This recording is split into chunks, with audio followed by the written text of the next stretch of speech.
All right. Good evening, everyone, and welcome to this week's episode of the Career Climb. So, this is the last episode before we go on break. If this is your first time coming to the show, or if you're not familiar, the Career Climb is where we spark conversations with executives and industry leaders, and they share their perspectives on leadership and workplace culture. And we do that through real life cases, not theory. But for tonight's episode, since it's the last one before we go on break, it's going to be another solo episode. And if we have yet to meet, this is the first time you're seeing my face. I am Julia Rock. I am your host, and I'm the founder and CEO at Rock Career Development. We are a Houston based consulting firm, and we help organizations to reduce turnover and improve their long term growth. And we do that through leadership development solutions. So essentially, what we do is leadership training, coaching, and consulting. And through that process, we make your leaders better so that the people that you want to stay in your organization, they stay and you make more money. And I am so excited about you being here with us tonight. If you want to catch up on this episode or past episodes of the Career Climb, you can connect with me right here on LinkedIn, or you can go to our YouTube playlist. You can go to rockcareer.com/CC archive, and you can view all our past episodes. And lastly, I would love for you to stay active in the chat with me this evening. I would love to have this be a dialogue, especially since I'm here by myself tonight. So would love to hear your thoughts, your comments, your questions, whatever it might be. Just let me know where you're watching from. Drop that in the chat. Would love to keep the conversation going with you. But enough of the preamble and the discussion and housekeeping. Let's get into the topic for tonight. And I titled tonight's conversation, The Other Kind of Leadership Bias. Often when we're talking about leadership bias, we're talking about something that may be racial or ethnic or gender focused. And those are important topics to cover for sure. But I wanted to take a moment tonight to talk about another kind of leadership bias that doesn't get a ton of airtime. And that kind of leadership bias is around performance bias. And here's what I mean. Often this happens unconsciously for a lot of leaders. You'll have the top performers on your team, and those are the folks who get all of the development, they get all of the praise, they get all the opportunities, the projects. Your top performers, they stay top performers because they keep getting the opportunities. But then you have those individuals who may not be considered your high flyers or high potential, your top performers, and those are the ones who begin to go unseen. They're seen as invisible, or perhaps if they've made some kind of mistake in the past, they're now marked for forever and ever with this scarlet letter. And the reason I wanted to have this conversation about this type of leadership bias is because more and more of my coaching clients that I've had have talked to me about that, whether they've ended up on a performance plan, they've gotten a stern talking to, they've been overlooked for promotion opportunities to the next level of leadership. There's always a reference back to their past mistake, or perhaps they're not seen in the light of other kind of top performers as has been considered. And so that's why I wanted to dig into that tonight. And you may wonder, well, why does this even matter? Right? Like, you have your top performers, you have your folks who are kind of middle of the pack, and you have those who may be low performers or have made mistakes. Why does it matter? That's the normal course of business. But here's the challenge with having that kind of bias. That could be driving disengagement and burnout on your team. If you're just focused on the people who are at the top doing the best, that means you're probably leaving out a good portion of your team and your organization, because you're not going to have an entire team of top performers. Let's just be honest. I mean, we've all had teams with fantastic people, but not everyone's the top of the top of the top. That's just not how it works out, even statistically.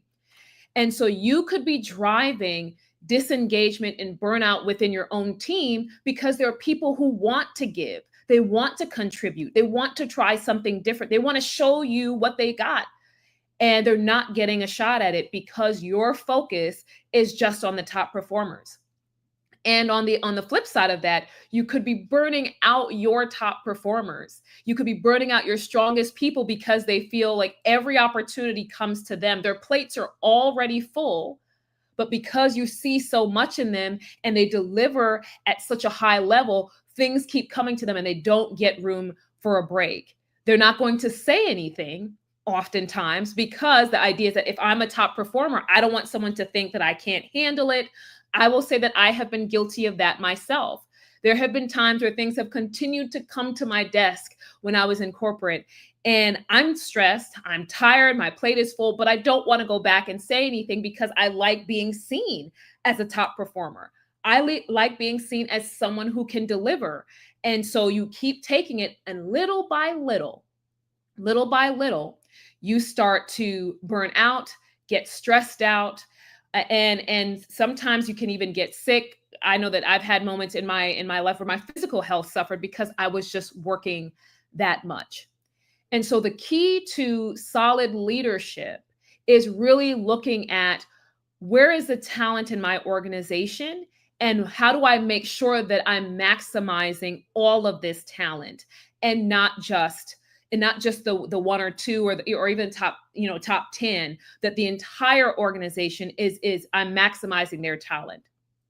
And so typically we go through a case study, but in this scenario, I just want to tell you a story about personal experience that I've had with leadership bias. I was once working in an organization and I had a supervisor on my team, and he was a phenomenal supervisor. He was doing well. He got along with the employees, the analysts who worked for him.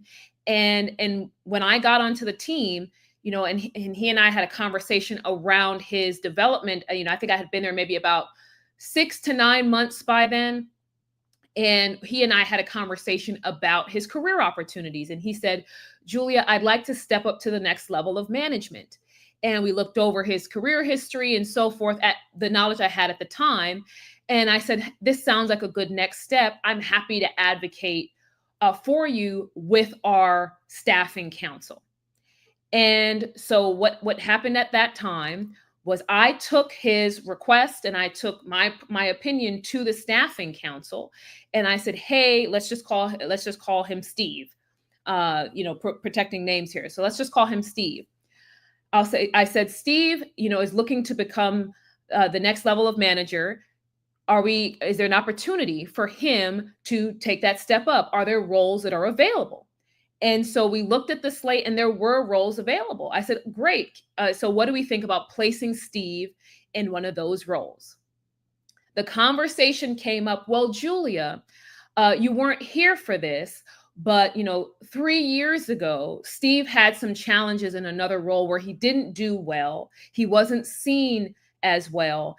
And so it gave him kind of a bump in his career journey. And I said, okay, well, let's talk about that. And they gave me the backstory on what happened to Steve in that role. And I said, well, since that time, have we seen a change in his behavior and in his performance? And the consensus was, yes, we've seen a change in his performance. And I said, on my team, he's a phenomenal supervisor. He's doing the right things. He's developing his team. He's creating a good atmosphere.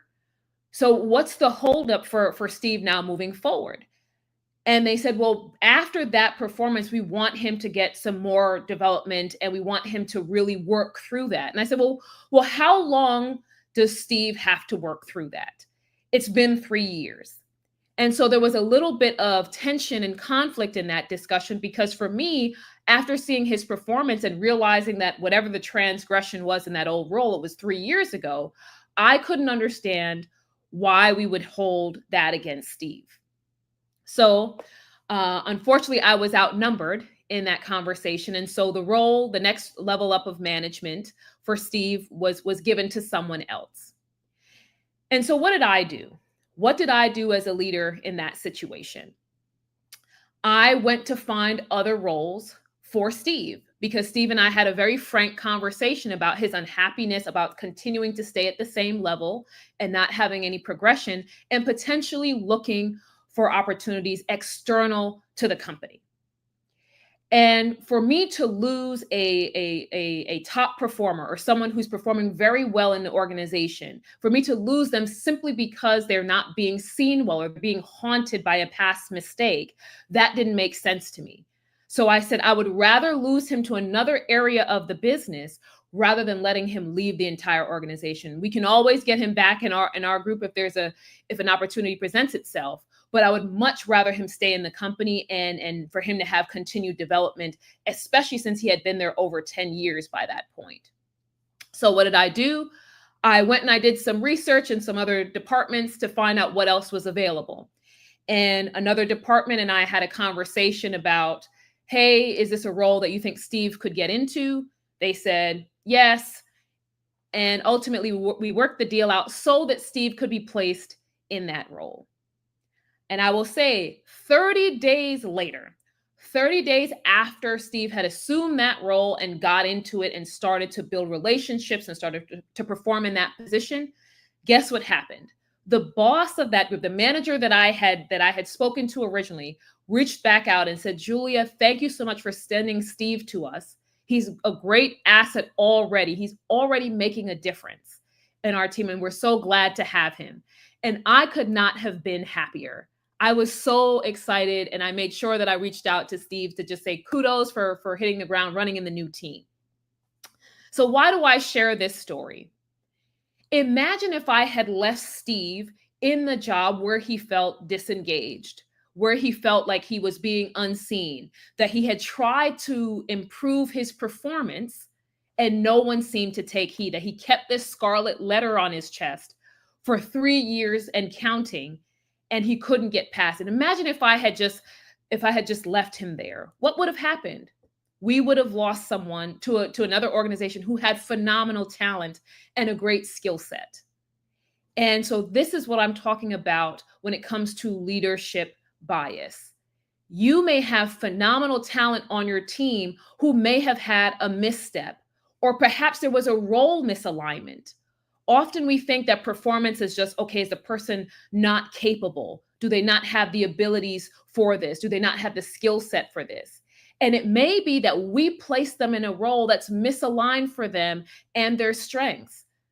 And perhaps if we would take a step back and say, is Julia in the right job versus saying Julia is not good for us, we could probably be maximizing the talent more and getting more out of our teams overall and our organizations overall versus where we are today.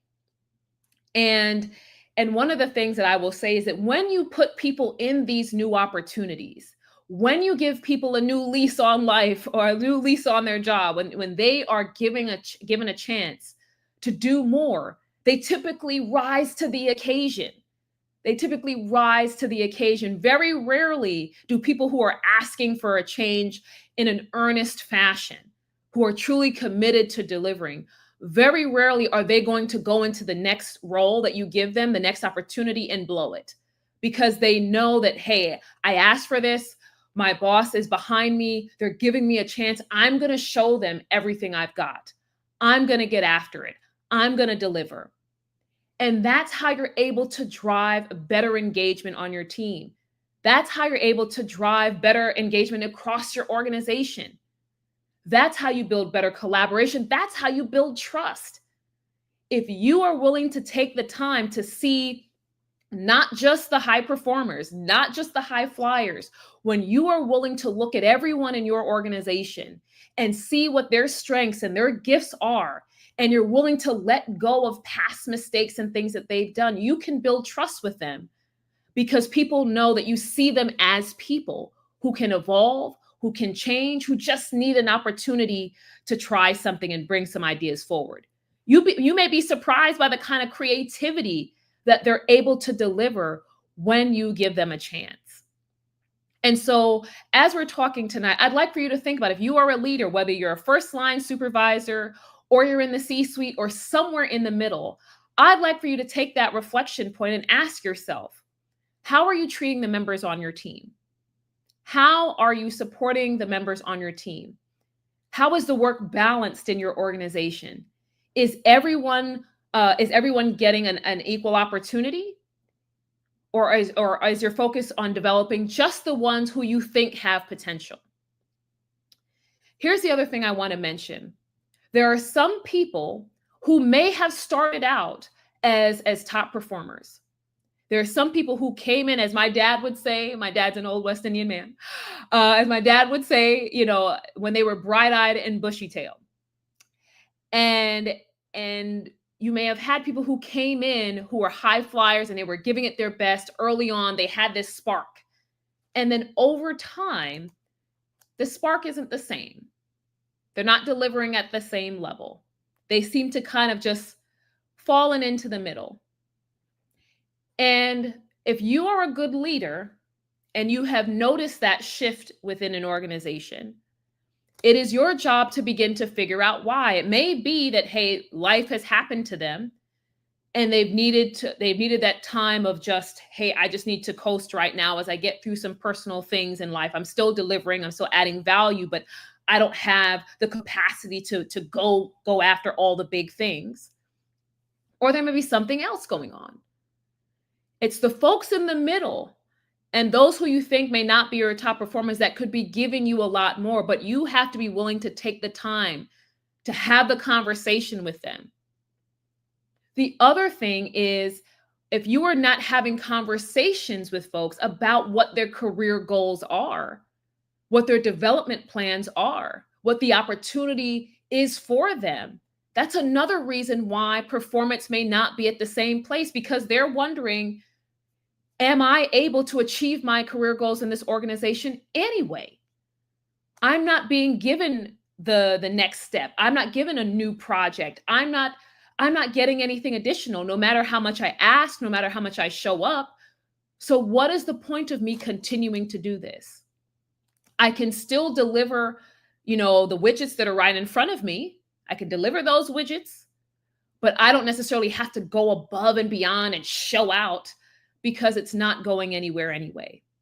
You don't want that feeling on your team, because that's where the disengagement and the detachment and the burnout comes. And then you have the turnover when people start to depart from your organization. And so it's up to you to think about, what kind of leader do I want to be? Am I willing to be a biased leader who's just focusing on the best of the best? Or am I going to show my true leadership chops by developing all the members of my team, understanding what their skill sets are, understanding what their weaknesses are, understanding where they shine, understanding what their goals are? When it comes to career goals, it's important for the individual and the organization, the individual and the leader to get on the same page about what will work for them. Because if you have someone who is in a role who doesn't feel like they can meet their career goals, that's a recipe for disaster. And you're wondering, and then you begin to wonder why people are exiting. So it's your role as a leader to also make sure that you are getting on the same page about that individual's career goals. Because it may also be an opportunity where, if you're not on the same page about career goals, it may be that the person's not a fit for the company. And that is okay. We don't have to keep everyone all the time. It may be in the best interest of the individual and the company for that person to leave, because as you look at what their goals are and what the needs of the organization are, there may not be alignment, and that's okay. But you can't get to that level of clarity and understanding if you're not having the conversation, if you're not seeking to develop other members on your team outside of the strong performers. And let's take a moment to look at the strong performers. As I mentioned earlier, often what happens with your top performers is that you have people who are giving it their best, they're knocking it out of the park time and time again, but they're beginning to get tired. They're beginning to get stressed.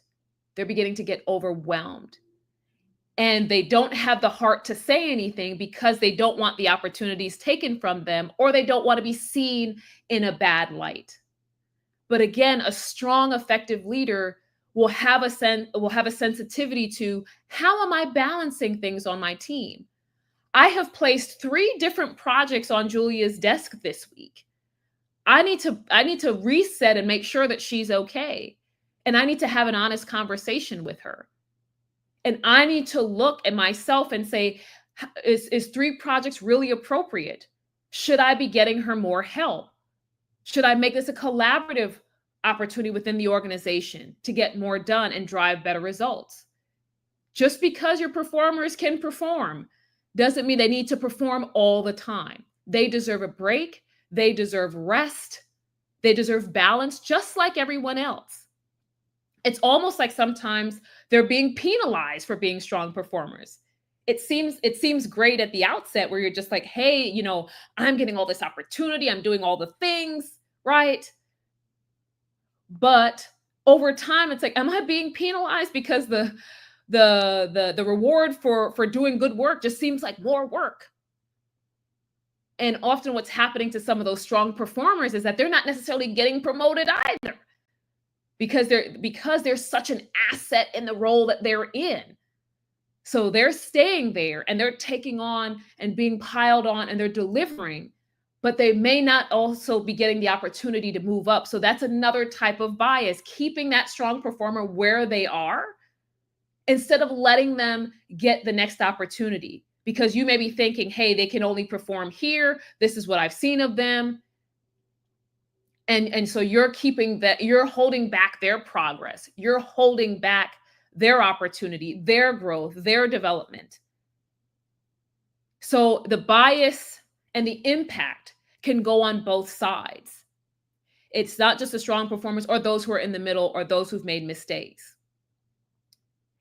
And one last thing I want to talk about. I decided I'm not going to keep you guys late tonight, but I wanted to end this this cycle of the career climb with this important conversation. One other thing I wanted to mention is if you are getting to a point where someone is on a performance improvement plan, if you feel like, okay, after trying to help them, or the question is, have you tried to help them?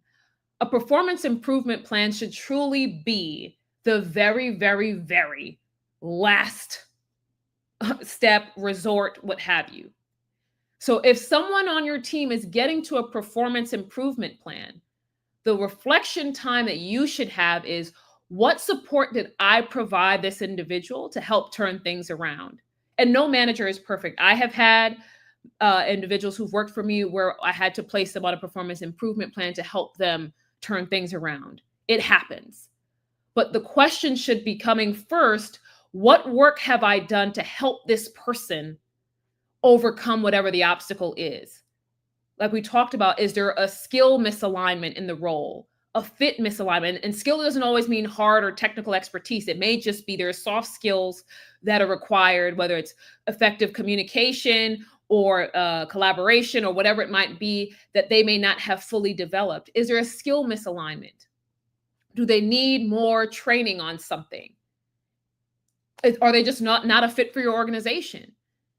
It's time for you to reflect before you even get to the performance improvement plan. It's your job to look ahead of time to figure out, how do I help get this individual to where they need to be? How do I help them improve their performance? Low performers don't want to be low performers. Let's just be honest. No one likes feeling like they're failing. No one likes feeling like they're disappointing everyone.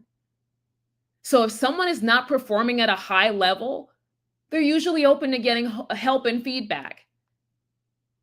And you have to ask yourself, if someone really doesn't care about their performance, I mean, that should be an indication that they're probably not a fit for your company anyway.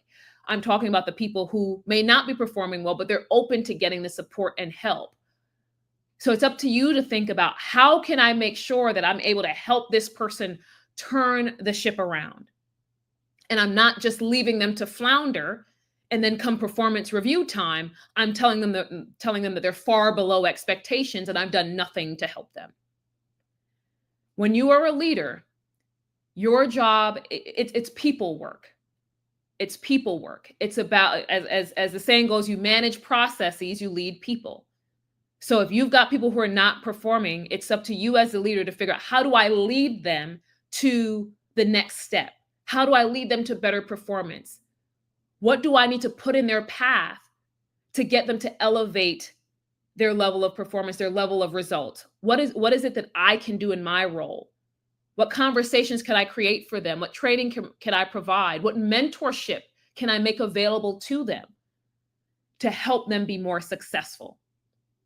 All of those tools are typically at your disposal if you are a leader. And if you don't feel confident in being able to do that, you ask your leadership. You don't have to be on an island by yourself. Ask your leadership, ask your peers. If it's a tough situation, people that you can talk to in confidence, go and have a conversation. But don't leave your employees to flounder and then they get penalized and now they're at the bottom and they never got a chance to course correct. And the last thing I will say about, I want to go back to the story of Steve really quickly before we close out.